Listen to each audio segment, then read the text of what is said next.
Respiratory system बहुत ज़्यादा आसान रेस्पिरेटरी सिस्टम है। तो हमने जैसे लास्ट लेक्चर्स में डिस्कस कर लिया था कि हमारे पास रेस्पिरेटरी प्रीमोडियम आता था, तो इसी तरीके से एंडोडर्म से क्या आएगा, रेस्पिरेटरी प्रीमोडियम आएगा। ठीक है, रेस्पिरेटरी प्रीमोडियम बोल दो या रेस्पिरेटरी बड बोल दो। ठीक है, जो रेस्पिरेटरी बड का अब हमारे पास डिवीज़न देखें, रेस्पिरेटरी बड की डिवीज़न देखें तो हमारे पास एक है प्रॉक्सिमल डिवीज़न, एक है distal division. Proximal division, distal division. Proximal division जो होगी ना वो हमारे पास बनाएगी लैरिंग्स। प्रॉक्सिमल डिवीज़न क्या बनाएगी, लैरिंग्स। और डिस्टल डिवीज़न क्या बनाएगी, लंग्स। ठीक है, डिस्टल डिवीज़न क्या बनाएगी, लंग्स। ये जो रेस्पिरेटरी प्रीमोडियम है, रेस्पिरेटरी प्रीमोडियम, इसका जो हमारे पास प्रॉक्सिमल वाला पार्ट जो होगा वो क्या बनाएगी, लैरिंग्स। और जो डिस्टल वाला पार्ट जो होगा वो क्या बनाएगी, लंग्स। ठीक है, तो अगर हम इसको समझने की करें कि जो हमारे पास रेस्पिरेटरी एपिथेलियम बनेगी और लैरिंग्स की एपिथेलियम वगैरह जो भी बनेगी वो कौन बनाएगा, एंडोडर्म बनाएगा। ठीक है, क्योंकि ये हमारे पास आए कहाँ से, ऑर्गन्स आए कहाँ से रहे, एंडोडर्म से आ रहे हैं। तो जो इसकी कवरिंग वगैरह जो भी है, मतलब जो एपिथेलियम है, कवरिंग नहीं, एपिथेलियम जो है, जो हमारे पास रेस्पिरेटरी एपिथेलियम है, यानी कि pseudo stratified epithelium. Pseudo stratified epithelium जो है वो कहाँ से आएंगे, एंडोडर्म से आएंगे। जो गोबलेट सेल्स वगैरह सारी चीज़ें आएंगी वो कहाँ से आएंगी, एंडोडर्म से आएंगी। फिर जो इसकी गिर्द में जो कनेक्टिव टिश्यू वगैरह जो बनेंगे ना, वो फिर जो इसकी सराउंडिंग की जो विजरल लेयर वगैरह है ना, पेरिटोनियल कैनाल वगैरह वो बनेंगे। अब हमें ये देखना है कि ये देखो, ये रेस्पिरेटरी प्रीमोडियम आ रहा है। ठीक है, अब इस रेस्पिरेटरी प्रीमोडियम को ये जो हमारे पास किसके अंदर आता था, हमने देखा था कि रेस्पिरेटरी प्रीमोडियम किस में आता था, कि ये आ गए हमारे पास, हमने पकड़ते पेरिटोनियल कैनाल। ये एक पेरिकार्डियो पेरिटोनियल कैनाल, ये दूसरी पेरिकार्डियो पेरिटोनियल कैनाल।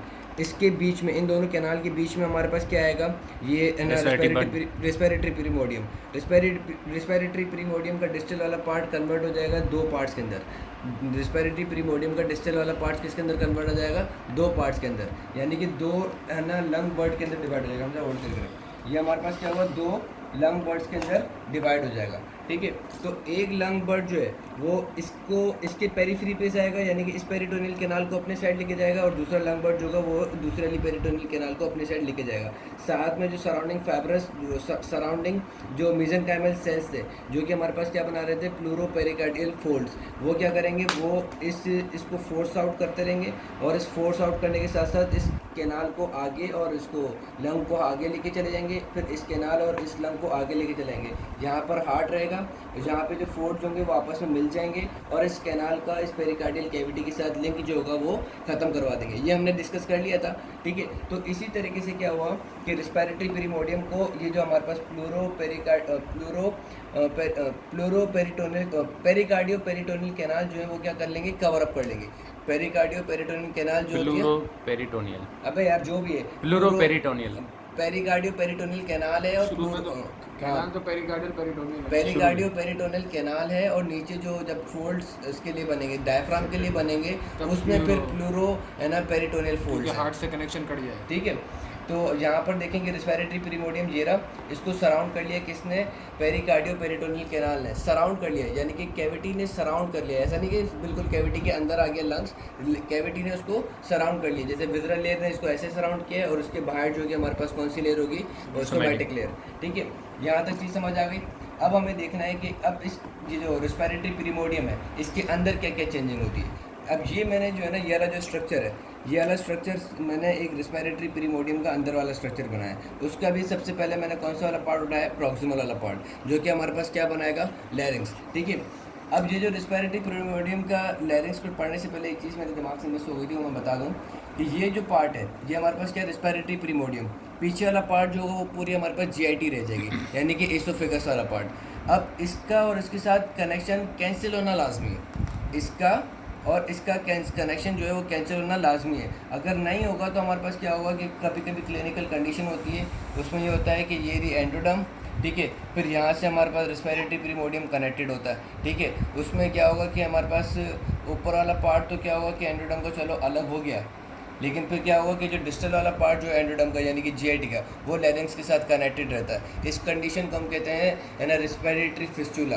कभी कभी क्या होता है, ये नीचे वाला पार्ट कनेक्टेड रहता है, तो कभी कभी ये होता है कि ऊपर वाला पार्ट कनेक्टेड रहेगा, ठीक है, नीचे वाला सेपरेट हो जाएगा। तो ये क्लिनिकल कंडीशंस होती हैं जिसको हम कहते हैं रिस्पिरेटरी फिस्टुला। नॉर्मली दोनों को अलग होना लाजमी है, लेकिन अगर अलग नहीं हुए तो हमारे पास क्या कंडीशन हो जाएगी, रिस्पिरेटरी फिस्टुला, जिसमें क्या होगा कि हमारे पास एसोफेगस का कनेक्शन जो है वो ट्रैकिया के साथ या रिस्पिरेटरी पेरिमोडियम के साथ रहेगा। ठीक है, तो अब इसको हमने डिस्कस कर लिया। अब हम आते हैं डेवलपमेंट ऑफ किसकी, डेवलपमेंट ऑफ लैरिंक्स की, यानी कि proximal part of respiratory bird. ठीक है, अब इसमें मैंने ये इस प्रीमोडियम को खोल दिया है, प्रीमोडियम को एंटीरियरली मैंने कट कर दिया। एंटीरियरली कट किया तो हमारे पास क्या होगा कि लैरिंक्स का पार्ट आ गया। अब साथ में क्या होगा कि लैरिंक्स की अगर हम डेवलपमेंट देखें तो हमारे पास सर्कोइड कार्टिलेज, दूसरे जो सर्टेन नाम दिए हुए हैं बुक में वो थोड़े पढ़ लेना, कि कुछ कार्टिलेज होंगे जो कि यहाँ पे हमारे पास उनकी डेवलपमेंट होना शुरू हो जाएगी। और यहाँ पे हमारे पास क्या होता है कि लैरिंजियो ग्रूव होता है, लैरिंक्स का ग्रूव होता है। मुंह में अगर हम देखेंगे कि मुंह से हमारे पास जब हम सांस लेंगे, सांस ली तो नेजल कैविटी से एयर नीचे जारी होती है, एयर नीचे जारी होती है किसके अंदर, ग्लॉटिस के अंदर। ठीक है, फिर ग्लॉटिस से फिर एयर जो होती है वो हमारे पास फिर क्या होती है, नीचे जाएगी किसके अंदर, लैरिंक्स के अंदर। लैरिंक्स से फिर जाएगी किसके अंदर, हमारे पास है ना वो ट्रैकिया में जाएगी, ट्रैकिया से फिर सो ऑन। तो वो जो ग्लॉटिस वाला ग्रूव है, ठीक है, उसको हम कहते हैं लैरिंजियल ग्रूव। क्या कहते हैं, लैरिंजियल ग्रूव। उसके ऊपर जो है वो हमारे पास क्या बनेगी, एपिग्लॉटिस। लैरिंजियल ग्रूव के ऊपर क्या बनेगी, एपिग्लॉटिस। ठीक है, तो जैसे ही हमारे पास फूड आएगा तो ये जो एपिग्लॉटिस जो है वो इसको क्या कर लेगी, कवर अप कर लेगी। क्या कर लेगी, कवर अप कर लेगी। और फिर फूड जो है वो फिर हमारे पास किसके अंदर चले जाएगा, एसोफेगस के अंदर। फूड किसके अंदर चले जाएगा, एसोफेगस के अंदर।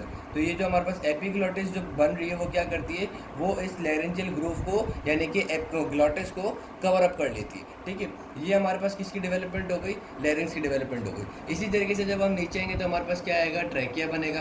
ट्रैकिया फिर किसके अंदर डिवाइड हो जाता है, दो ब्रोंक्यूल्स के अंदर, यानी कि प्राइमरी ब्रोंक्यूल और सेकेंडरी सॉरी दो प्राइमरी ब्रोंक्यूल, फिर टू प्राइमरी ब्रोंकाई, फिर टू प्राइमरी ब्रोंकाई से हमारे पास निकलेंगी secondary and tertiary and so on, जो कि हम नॉर्मल एनाटॉमी वगैरह में पढ़ चुके हैं। ठीक है, फिर हमारे पास क्या थी, maturation of lungs. Maturation of lungs की जो हमारे पास स्टेजेस हैं जो कि उसके अंदर टेबल के अंदर दिए हुए हैं, उसमें याद रख लेना कि जो हमारे पास एल्वुलर स्टेज होगी, फाइनल स्टेज, वो उस वक्त स्टेज होगी जब उसमें सरफेक्टेंट आना शुरू हो जाएगा। उससे पहले जो होंगे इसके अंदर हमारे पास एपिथेलियम वगैरह बन रही होगी, बिफोर बर्थ। सारी सरफेक्टेंट वाली स्टेज जो ना मैच्योरेशन स्टेज, वो आफ्टर बर्थ आती है। बाकी तीनों जो स्टेज और जो दी हुई है ना, जिसमें किसी में रेस्पिरेटरी एपिथेलियम बन रहा होगा, तो किसी में हमारे पास क्या हो रहा होगा कि न्यूमोसाइट्स 1 आ रहे होंगे, फिर किसी में क्या हो रहा होगा कि हमारे पास एल्वुलर सेक्स जो है उसके अंदर एल्वुलर डेवलपमेंट वगैरह हो रही होगी।